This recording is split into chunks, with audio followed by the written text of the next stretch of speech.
देखो, हम अर्धचालक भौतिकी यानी कि सेमीकंडक्टर फिजिक्स की स्टार्टिंग कर रहे हैं और इसमें पहले एक आर्टिकल ऐसा होता है जो डायरेक्ट सिलेबस में नहीं दिया हुआ है, लेकिन अगर इसे नहीं पढ़ोगे तो तुम्हें बैंड्स समझ में नहीं आएंगे। कंडक्शन बैंड, वैलेंस बैंड, है ना, फॉरबिडन गैप, तो वो सब कहाँ से बनते हैं, उसके लिए इसका पढ़ना बहुत ज़रूरी है। और इसी के ऊपर बेस्ड एक क्वेश्चन बनेगा कि बैंड थ्योरी के बेस पे चालक, कुचालक और अर्धचालक के बीच में भेद बताइए। वो भी इंपॉर्टेंट क्वेश्चन है, लेकिन ये डायरेक्ट सिलेबस में नहीं दिया है, तो इसलिए हो सकता है पूछ दिया जाए, हो सकता है न पूछा जाए, तो इसलिए हम इसे शॉर्ट में पढ़ेंगे। और अगर पेपर में आए तो तुम इतना समझ जाओ कि कुछ ना कुछ इसके ऊपर लिख पाओ। फेमस ये डायग्राम है जो अभी अधूरा बनाया है मैंने, लेकिन जैसे जैसे मैं आगे बढ़ता जाऊंगा इस डायग्राम को भी कंप्लीट करते चले जाएंगे। आर्टिकल है ठोसों का ऊर्जा बैंड सिद्धांत, energy band theory of solids. आज तक हमने जो भी पढ़ा छोटी क्लास में वो ये पढ़ा कि ऊर्जा स्तर आरेख होते हैं। जैसे हमने लेजर सिस्टम पढ़ा, रूबी लेजर या फिर हीलियम नियॉन लेजर, तो उसमें भी क्या थे, ऊर्जा स्तर थे, इलेक्ट्रॉन यहाँ से यहाँ जंप कर जाए या यहाँ से जंप कर जाए, इस तरह की चीज़ें पढ़ते थे। लेकिन जो सेमीकंडक्टर फिजिक्स होती है हमारी, वो प्योरली बेस्ड होती है एनर्जी बैंड्स पे। तो हम ये देखेंगे कि ये बैंड्स कैसे बनते हैं, ठीक है। तो इसमें सबसे पहले बता रहे हैं कि ऊर्जा स्तर के बारे में, किसी एकल परमाणु के, एकल मतलब अकेला, आइसोलेटेड एटम है, दूसरा और कोई नहीं है। जैसे आयरन लिया तो आयरन का एक एटम लिया बस मैंने, दूसरा एटम उसका बहुत दूर है, इससे कोई उसका वास्ता नहीं है। तो किसी भी कक्ष अथवा उपकक्ष में इलेक्ट्रॉनों की एक निश्चित ऊर्जा होती है। इन कक्षाओं को ऊर्जा स्तर आरेख कहते हैं। ये जैसे ऊर्जा स्तर आरेख यहाँ पे बना दिया, ठीक है ना, एक निश्चित ऊर्जा। अगर मैं दूसरा आयरन एटम कहीं दूर रखा है तो उसके अंदर भी देखूंगा तो इतनी ही एनर्जी मिलेगी। जैसे जैसे ऐसा होता है ना, एक घर में जैसे बच्चे हैं, दो भाई दो बहन हैं, तो अब ये थोड़ा ना कि इनके माँ बाप एक है तो इनकी लंबाई भी एक ही जैसी होगी, कलर भी एक ही, ऐसा नहीं होता, बदलाव आ सकता है। लेकिन यहाँ ऐसा नहीं है। अगर एक एटम का, एक मटेरियल का अलग अलग एटम है और वो एक दूसरे से दूर दूर रखे हैं, एक दूसरे से कोई वास्ता नहीं है, तो उन सबकी निश्चित ऊर्जाएं होती हैं। और उनको अगर हम एक डायग्राम में इस तरह से रिप्रेजेंट करें तो फिर हम उसे ऊर्जा स्तर आरेख कहते हैं। अब बात करते हैं एन एकल परमाणु है, तो बहुत सारे एन, एन मतलब Avogadro number, 10 to the power 24 की रेंज में, और लेकिन ये सब दूर दूर रखे हैं और सबका ऊर्जा स्तर हमें एक साथ बनाने को कह दिया।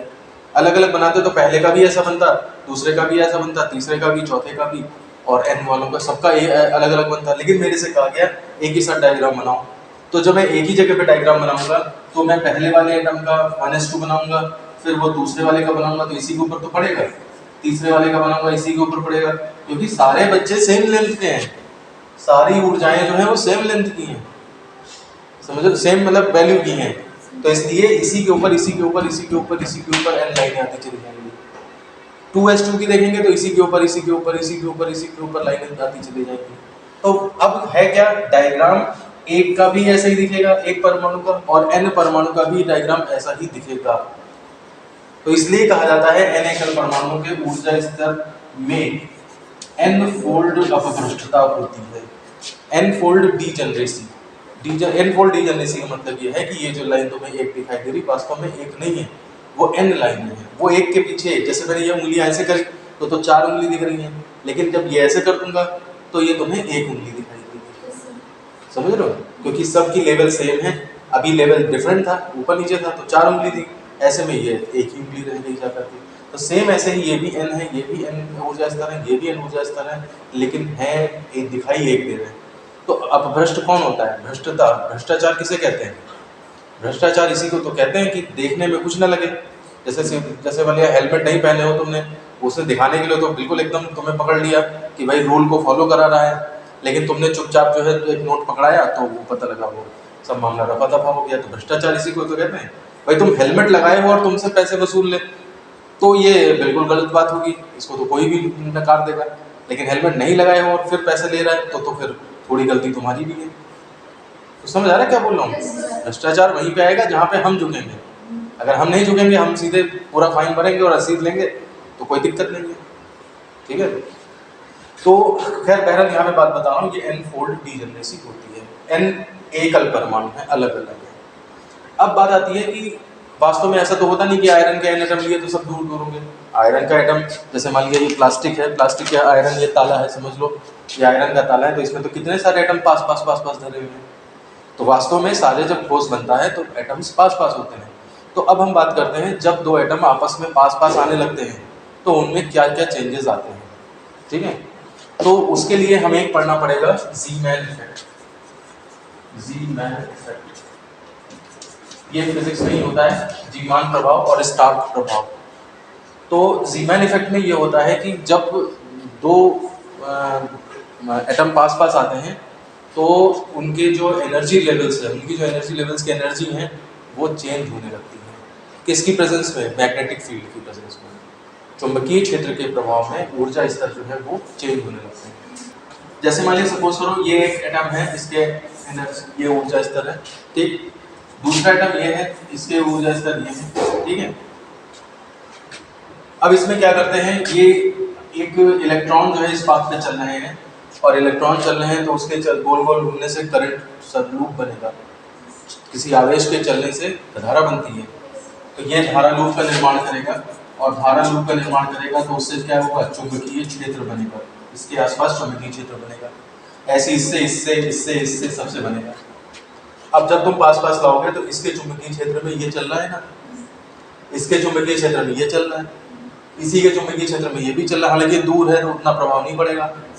तो ज़ीमैन इफेक्ट क्या कहता है कि जब चुंबकीय क्षेत्र में ऊर्जा स्तर होते हैं उनके ऊर्जाएं थोड़ी बहुत चेंज हो जाती हैं, ये बदल जाती हैं, कम ज़्यादा, कम भी हो सकती है, ज़्यादा भी हो सकती है। तो जब हम एटम्स को पास पास लाते हैं और सॉलिड बनाते हैं तो उसमें ज़ीमैन इफेक्ट की वजह से उनके जो ऊर्जा स्तर है वो चेंज होने लगते हैं और चेंज होने की वजह से ये जो लाइनें ठीक एक के पीछे एक दिख रही थी, अब जब उनकी वैल्यू चेंज होने लगेगी, कोई ऊपर कोई नीचे कोई इस तरह से होने लगेगी, तो फिर वो जो अपभ्रष्टता थी वो साफ साफ दिखने लगेगी। हमें ये पता लगने लगेगा कि हाँ भाई एनर्जी लेवल खूब सारे हैं, क्योंकि वो सब अब छितरने लगे हैं।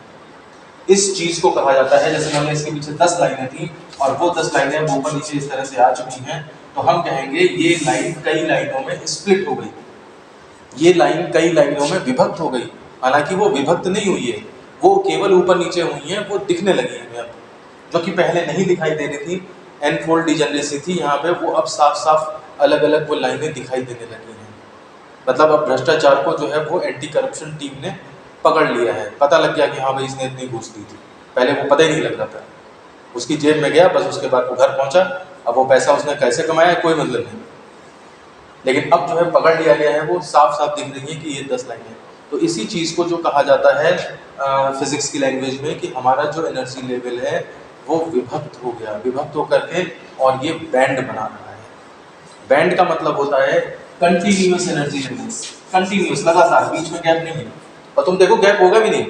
अगर मान लीजिए सपोज करो यहाँ पे एवोगैड्रो नंबर की रेंज की 10⁻24 लाइनें छुपी हुई हैं, तो जब ये ऊपर नीचे जाएंगी ऊपर नीचे जाएंगी और सपोज 1 सेंटीमीटर में तुम्हारी 10⁻24 लाइन्स बनानी है तुम्हें, तो मुझे लगता है कलर ही हो जाएगा पूरा।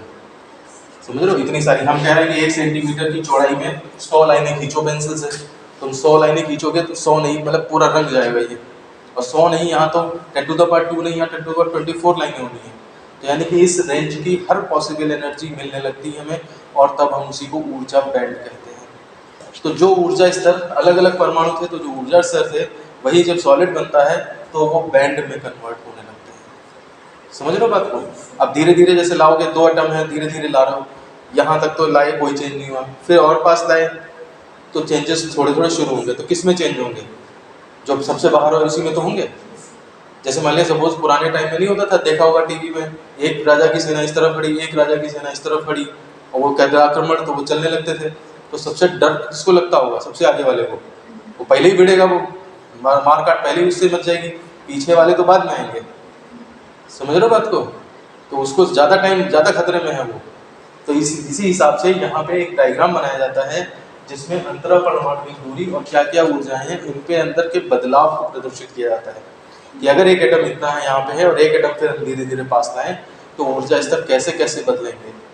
तो जो उनमें पास अंदर के होते हैं, जैसे ये 1s2 2s2, तो ये तो देखो लास्ट तक आते आते जो है वो नहीं बदलते हैं, है ना, ये छिपे ही रहे एक के पीछे, फर्क नहीं पड़ा। 2s2 पे भी फर्क नहीं पड़ा, 2p पे भी, ऊपर वालों पे फर्क पड़ता है। जो बाहर वाले हैं उनके ऊपर ज़ीमैन इफेक्ट काम करता है और उनके बैंड बनना स्टार्ट हो जाते हैं। एनर्जी लेवल की एनर्जीज जो है वो चेंज होना स्टार्ट हो जाती है। ठीक है ना। देखो जो हमने अभी समझाया उसी को मैंने यहाँ पे लिखा है, पेपर के लिए इतना ही लिखोगे तो काम चल जाएगा। जब बहुत अधिक परमाणु अत्यधिक पास आकर के क्रिस्टल या ठोस की रचना करते हैं तो जीमान प्रभाव के कारण ऊर्जा स्तरों की ऊर्जाओं में सूक्ष्म परिवर्तन होने के कारण बैंड का निर्माण होता है। ऊर्जा बैंड किस तरह से बनते हैं वो कहानी ये है, बहुत शॉर्ट में अभी मैंने समझाया था यहाँ पे। ठीक है, अब एग्जांपल से इसको समझाया जा रहा है। सिलिकॉन का स्ट्रक्चर लिया है, क्योंकि सेमीकंडक्टर में सिलिकॉन जर्मेनियम दो ही मेन चलते हैं, तो 1s2 2s2 2p6 3s2 3p2 3s2 3p2। यहाँ पर देखो 3s पूरा भरा हुआ है, 3p में 6 हो सकते हैं लेकिन दो ही भरे हुए हैं, 4 खाली हैं। ठीक है, आउटर मोस्ट ऑर्बिट में। तो वही यहाँ पे लिखा है कि माना SI के क्रिस्टल में n परमाणु है, एक परमाणु की ये कहानी है, ऐसे ही n परमाणु है पूरे क्रिस्टल में पास आकर के। तो संयोजी इलेक्ट्रॉन कितने होंगे, यानी कि जो वैलेंसी में पार्टिसिपेट कर सकते हैं, तो 2 और 2 मिला के 4 हो गए। अतः ये तो एक एटम के बाद है, तो पूरे क्रिस्टल में देखें संयोजी इलेक्ट्रॉन कितने होंगे, तो एक एटम में 4 है तो n एटम में कितने होंगे जाके, तो 4n होंगे जाकर के। समझ रहे हो बात को, टोटल क्रिस्टल की बात कर रहे हैं, एक एटम और फिर पूरा क्रिस्टल। तो एक एटम में 4 है तो पूरे क्रिस्टल में n परमाणु है, तो 4n हो गए जाकर के संयोजी इलेक्ट्रॉन। अब सिलिकॉन की वाय कक्षा में, ये जो वाय कक्षा है इसमें अधिकतम इलेक्ट्रॉन कितने रह सकते हैं, 8 रह सकते हैं। ठीक है, तो 8 जगहें हैं इलेक्ट्रॉनों के लिए एक एटम में, तो n एटम में कितनी हो जाएंगी, 8n।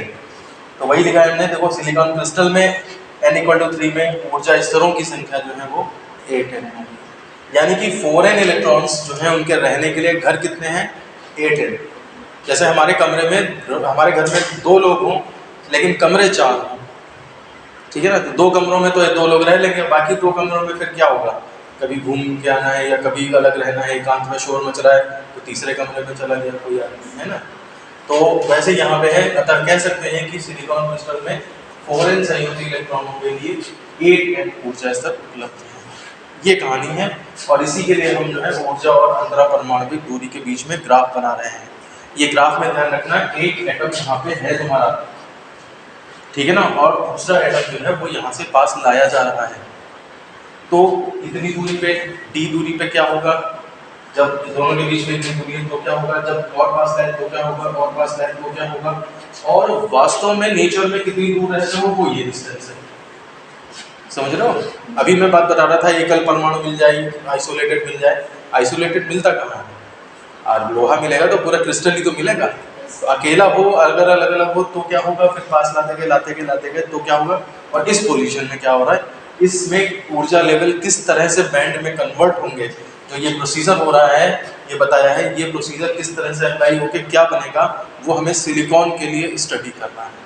तो देखते हैं इसमें केसेस हैं जब R = D > A, मतलब जब R हमारा D के बराबर है और A से जो नॉर्मल दूरी होती है क्रिस्टल में परमाणुओं के बीच उससे बहुत ज़्यादा है, तो उस केस में देखो सब एनर्जी लेवल जो है वो सिंगल लाइन में, मतलब सब अपभ्रष्ट है, पीछे लगे हुए।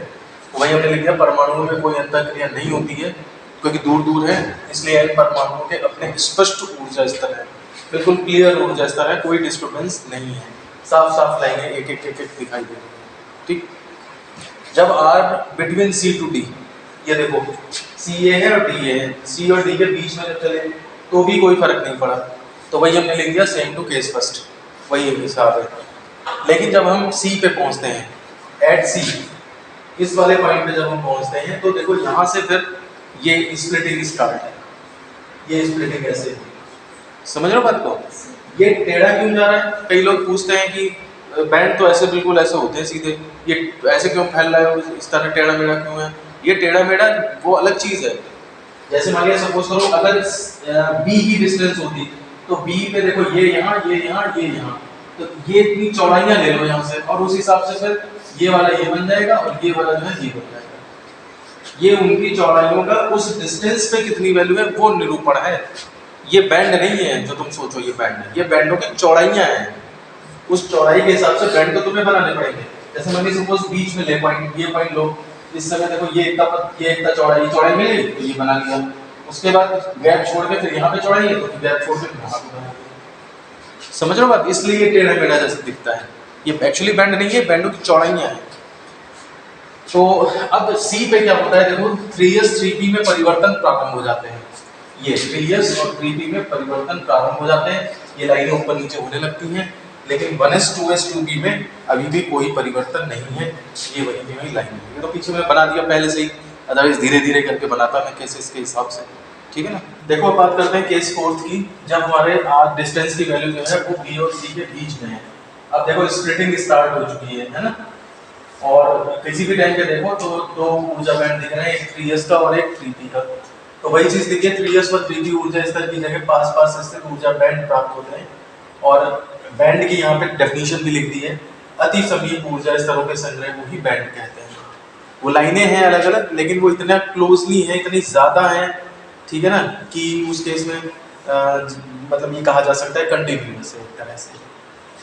उसके बाद केस फिफ्थ पे आ जाओ, जब r हमारा b है a से ज्यादा है, a से ज्यादा है, ये यहाँ पे b में पहुंच है। तो b में देखो ये स्प्लिट होते होते होते होते आया, ये भी स्प्लिट होते होते आया और दोनों आपस में मिल गए।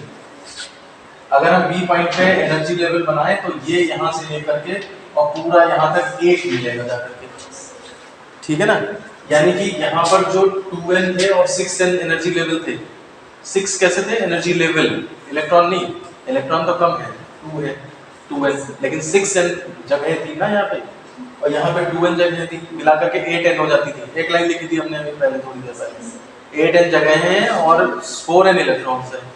तो अभी तो यहाँ पर क्या था, यहाँ पर सेपरेशन था, तुम्हें यही रहना है, ये 2 इलेक्ट्रॉन यही घूम सकते हैं और वो 2 इलेक्ट्रॉन जो है उधर 6 जगहों में घूम सकते हैं।